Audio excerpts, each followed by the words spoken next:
that belly.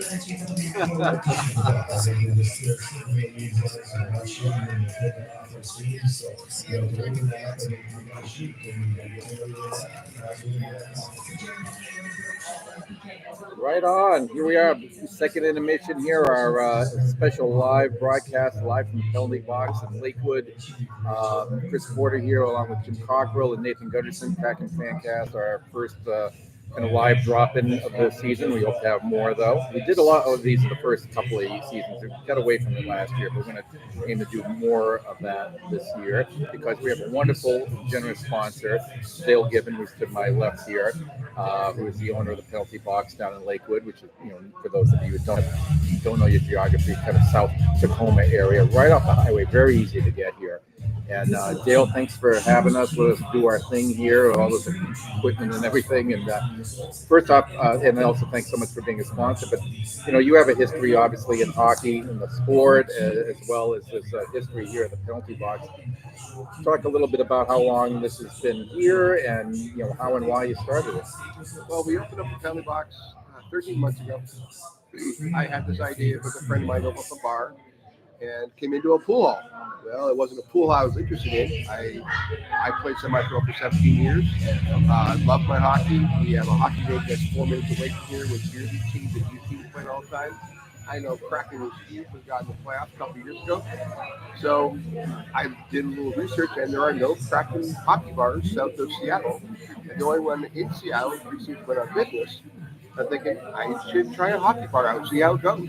And we are getting more and more fans coming in. This Kraken Fancast was a great start for us to get some more publicity and to support a good cause for the guys supporting the Kraken. Yeah, absolutely. And you have a pretty big place here for those who like to, whether you're into Kraken hockey or any hockey at all. If you like to play pool, like to play games, watch, football. I mean, you show all the sports, right? We do show all the sports. We also have live entertainment on the weekends. We run pool leagues and tournaments most days of the week. On Monday nights, we have a free poker league. We also do Seahawks watch parties every game. Those are hosted parties with a DJ and prizes we have all set up. We're hoping to do that with the Kraken a little later on in the season as we build up some people coming to watch the games, that we can have some more Kraken watch parties throughout the season. And maybe we have some playoff hockey parties too. If we get in the playoffs this year, we're going to be having Kraken watch party. I know the fans will come out crazy for those kind of parties. Absolutely, it's an important game. Now, were you in the bar business prior to this, the restaurant world, or is this your first foray into it? I have never even bartended before, so this may not be the smartest thing in the world for me to do, but an opportunity came up. I'm a small business owner. I have a couple small businesses, and I was looking for something for my son and I to retire to. He's not a hockey player. He's in the track and field more than anything else. But the original idea was that we could then take this, he could take it over to finish college, and I'd be able to settle down a little bit. Right on. All right. Well, this is great. Kudos to you for opening it up, and hope it's been going well. You mentioned you played hockey for a lot of years. You were in juniors for a bit too. Tell us a little bit about your hockey history. I grew up in London, Ontario. Started playing full contact hockey at 4 years old. Did very well as a kid, and then between high school, junior B, I was originally drafted to the Windsor Spitfires. Windsor Spitfires? Wow. Long time ago. Ended up finally playing with London Knights for a short period of time. But most of the time I spent playing junior B hockey. In my last season, I captained the London Diamonds to the provincial championship. And then what we would call semi-pro hockey means we make a few bucks, everything's taken care of. But it's not really a full-time job, obviously. We're playing 9 months a year, 4 days a week, but we're not getting paid much. So I played in a town, Exeter, Ontario, a team called the Exeter Mohawks. We went to the Canadian Championship a couple times. And then I moved out to Seattle back in 93, or Tacoma area, and played with the Seattle Indians for 7 years. And that team we were able to take to the national championships 3 of those 7 years. I still have a trophy around that I got to go find in storage from one of our business committee up in Minnesota where we won the second place. And I want to bring it in here and put it on display. Oh, yeah, that'd be perfect to say. Hey, buddy, how you doing? Jim Cockrell, long time no see. We played hockey with the Tacoma Leafs back in the late 90s. You guys were teammates for a few years. Yeah, and that club right over there, the Tacoma With Trojans too, yeah. Some good hockey players, a lot of great hockey players out of Tacoma back then. There was a lot of transplants coming over, whether it was military or contract work. We had players from the Northeast. We had a ton of Canadian players, remember? And when you went up and played for the Indians, we built some all-star clubs, and we came up in exhibition with you a few times at the Olympic Greek. Remember those days? I do. That was a lot of fun. That was when the Indians ran out of funding and our league folded, so we scrambled for anybody. Yeah. It was great that you guys go up there and you guys didn't know play contact. Yeah. And we said, well, we can't just go play no contact hockey. You guys toughed it up and had a good game. Couple one-goal games. Yeah. But yeah, it's so great having you down here, bud.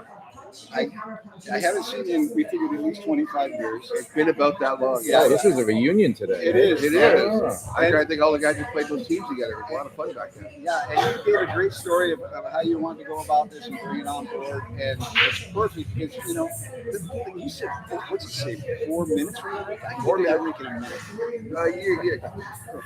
He used to think he skated fast too. But that is so cool because, you know, you get the boys and the girls, you know, finishing a game and heading right on over. They do. And it's kind of nice even for the youth because you can come in here until 9 p.m. every night with the kids. Yeah. And get involved and play on the crew golf machine back there. Kids are playing on right now. They're doing soccer right now. Oh, yeah, they've been busy. They were doing hockey earlier today back there. It's funny because the boards we have over there separating the bar and restaurant, those are from the meat locker. I know they are. We probably all have to skate park bars on the same boards. You know how I can tell? They're so gray. You know what I mean?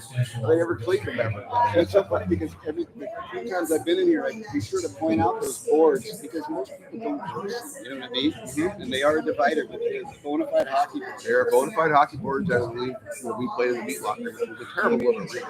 But it's what we had back in the day. We call it terrible because it wasn't very good for the spectator, for sure. But you got to admit as me, that was some of the best hard, cold, fast ice. The ice was great. Yeah. There was the dressing rooms. It was terrible. It's like try to put 15 adults in there. Yeah. But it's nice to see some new rinks growing in the area. Because when I was started playing here, there was Cup Snow Kings, I think Olympic View, and the Meat Locker and Sprinkler were the only ones really going at that's right. So youth hockey was really struggling because there was nowhere to play. Losing the Saber Cats and the Rockets didn't help in the area. It was nice to have the junior minor pro teams there. But the hockey rink over there at Twin Ridge is going like crazy. Yeah, I know there's so many new rinks in the area for minor hockey and even men's beer league hockey, whatever. Great. So I'd love to see the women all up playing. So you get some beer league people coming in, and I mean Nathan's team. You guys kind of come here sometimes afterward. Or? There's 3 or 4 teams coming here on a fairly regular basis. We of course love to see more support, so we can start doing more events, putting on specials or having, I don't care if someone's a Canadians and Maple Leafs fan wants to do something. Let's want to do some events and enjoy watching hockey together. Hockey night in Canada could be hockey night in Penalty Box. That's right. When we're done with our games, we like to come here and get a couple of beers, get some fries, get some food. Check it out. It's definitely a good place. It's close. Oh, we had an authenticity. You got poutine here. We have poutine and Montreal smoked meat sandwiches. We have some desserts from my mom's recipes that are delicious. And we got a few more Canadian foods coming up in terms of Nova Scotia lobster rolls, French shortchair pies. I'm a New Englander. You're speaking my language. Yeah, they'll be coming up with specials in the future. But we definitely like to try to introduce our Canadian foods that you can't get anywhere else. Yeah, absolutely. And a lot of authenticity of hockey, and you're adding to it, I hear. So it's a big place. This is a great place. So we're really glad to be here, Dale. I know you gotta jump back behind your bar before we go.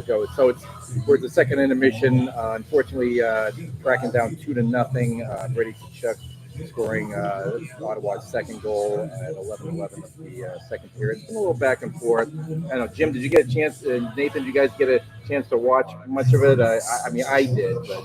It's been a little back and forth. They just can't get the puck in the net. No, not enough quality shots on. Kraken are missing the superstar. Yeah. One more superstar. Missing a superstar goal scorer like a Connor Bedard. He's one of those guys that you can always count on. They just don't have that in their mix right now. They have a great mix of quality players. They just don't have a superstar. Lemieux, Gretzky, anybody that's not in the roster. We don't have a $10 million player minimum. No. And you can see that when it comes down to overtime in close games. That guy you can count on, off the goal because that's who he is. We got 15 really good hockey players who just don't have that superstar. I think that's a hurt. I think diving in a little bit more to the game, the first period was subpar.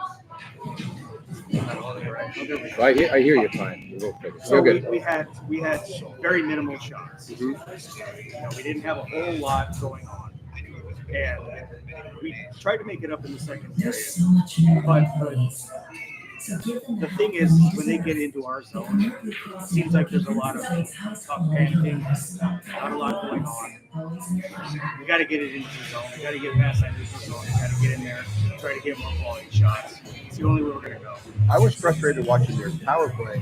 It's like, shit, the damn puck guys. One Watching shot an on that NBA one. baseball or basketball game. They Yeah. just pass the ball around without taking the shot. I know I'm old school. It was shoot at the net and go crack the net and go from there. You look at the second goal they got. It was just a weak shot from the point that got the puck in. If you don't shoot, you can't score. Right? I mean, they do have the shoot first mentality more so than the Hatch system. But I've seen that power play throw it around. I'm like, boys, come on. Mitchkov, the 19-year-old from Philadelphia the other day, doesn't hesitate to shoot through seams without, as soon as he gets it on his stick. You just never know what's going to happen. If hard puck got the net, it's going to bounce anywhere. That's right. It doesn't have to be a hard shot. And you're not going to expect to score past these goaltenders on the point right off. But if you're scoring a shot and it's just a bucket off a shin pad, off a stick, off a skate, you got a chance to win. And they're not giving us an opportunity to have a bunch of shots. Right. Looking for that perfect shot. Yeah. One thing I can say too is Grubauer, he hasn't played. It's his first game, the Courts had the last 4 starts. Grubauer, he I wouldn't say he's rusty, but he's definitely doing everything he can to keep us in this game. It could be a lot worse. I think we have very great goaltending. We don't have a first and second goaltender. Agree again. Yeah. Yes, they can be streaky, but it's so nice to know that you always got a great goaltender. Somebody goes down, I don't care if it's flu, you go down, you got a great back. They're both starters. Yeah. Absolutely. Well, anyway, hopefully there's one more period left, and hopefully they can show some resilience. We've seen a little resilience in at least a couple of games in the past here earlier in the season, so hopefully we can see that today. But again, if you're watching this or either live or later on, come on down to the penalty box, watch some Seattle Kraken hockey or any other sports, play some pool. Great place to be here, and we'll be back, I'm sure, for another broadcast and watch party. And, well, we gave away a few Kraken Fancast t-shirts. See, if you were here, you could have gotten a Fancast t-shirt. So next time. And next time we should have more swag also from Anchor Alliance and the Kraken Association. Their deliveries are short, but we should have a bunch of swag and then giveaways for next watch party. Oh, and you were getting a lot of kudos on the penalty box. I don't have the show right now, but the penalty box logo, that would look like a fine shirt to sell. Yes, I know. I've been told 100 times we need to start having some merch. I'm working on it. It would almost look like an East Coast hockey league logo on a shirt. It's right here too. Yeah, you can fill that up. There you go. Yeah. But you know what? It's posted on our X account. It's posted on our X account. Yeah, that is. So, absolutely. All right, the guys are going to start up. Dale, thanks so much. Thank you, Dale. Jim and I'd Nathan. love to have you guys here today. Absolutely. We'll be back again soon. All right, and as always, hopefully better things here for the third period. Go Kraken. And we'll be back on our podcast next episode in just about 5-6 days. So keeping eyes and ears out for that, Kraken fans. Take care. Go Kraken.